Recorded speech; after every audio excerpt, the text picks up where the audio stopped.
இந்த மூலிகையின் பெயர் தொட்டால் சினுங்கி, இலச்சக்கி, நமஸ்காரி, லாஜவந்தி, தொட்டால் வாடி, சுயிமுயி என்று மாற்று பெயர்களாலும் அழைப்பார்கள். இந்த மூலிகையானது ஈரப்பதமுள்ள இடங்களில் வளரக்கூடியது. இனிப்பு, துவர்ப்பு, கைப்பு சுவை உடையது. வெப்பத்தன்மையும் கார்ப்பு பிரிவையை சேர்ந்த மூலிகையாகும்.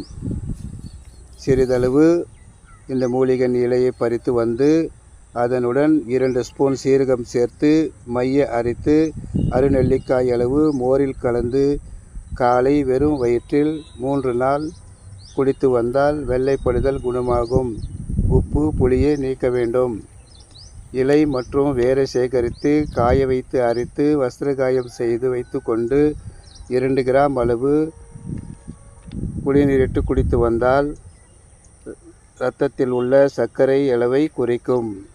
இந்த மூலிகை சூர்ணத்தை 5 கிராம் எடுத்து 100 ml குடிநீரிட்டு கஷாயம் செய்து 15 ml இருந்து 30 ml வரைக்கும் குடித்து வந்தால் கிட்னியில் இருக்கின்ற கல் கரைந்து சிறுநீர் வழியாக வந்துவிடும்.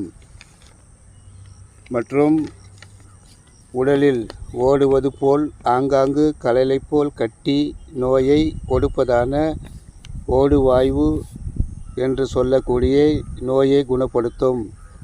இந்த இலை ரசத்திற்கு சமனாக குதிரை நீர் சேர்த்து கண்ணில் விட்டு வர கண் படலம் நீங்கும். இதன் வேர், அமுக்குரா வேர் இரண்டையும் சேர்த்து அரைத்து மார்பகம் மீது பூசி வந்தால் மார்பக கட்டி குணமாகும். இதன் சமூலத்தை அரைத்து பிரசவம் ஆன பெண்களுக்கு வயிற்றின் மீது பூசி வந்தால் வயிறு தொப்பை விழுவதில்லை. சமூலத்தை சூர்ணம் செய்து 2 கிராம் அளவு தேநீர் கலந்து சாப்பிட்டு வந்தால் ஆண்மை பெருகும். இந்த மூலிகை வசிய மூலிகையாகும். இதன் இலையை தினந்தோறும் ஆள்காட்டி விரலில் தொட்டு வந்தால் காந்த சக்தி உண்டாகி நெகட்டிவ் எனர்ஜி போய் பாசிட்டிவ் எனர்ஜி வந்து நாம் சொல்லும் வார்த்தைகள் பலிக்கும்.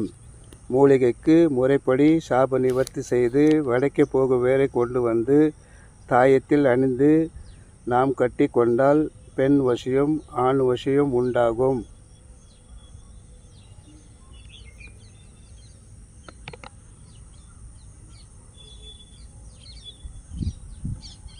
ஓம் நம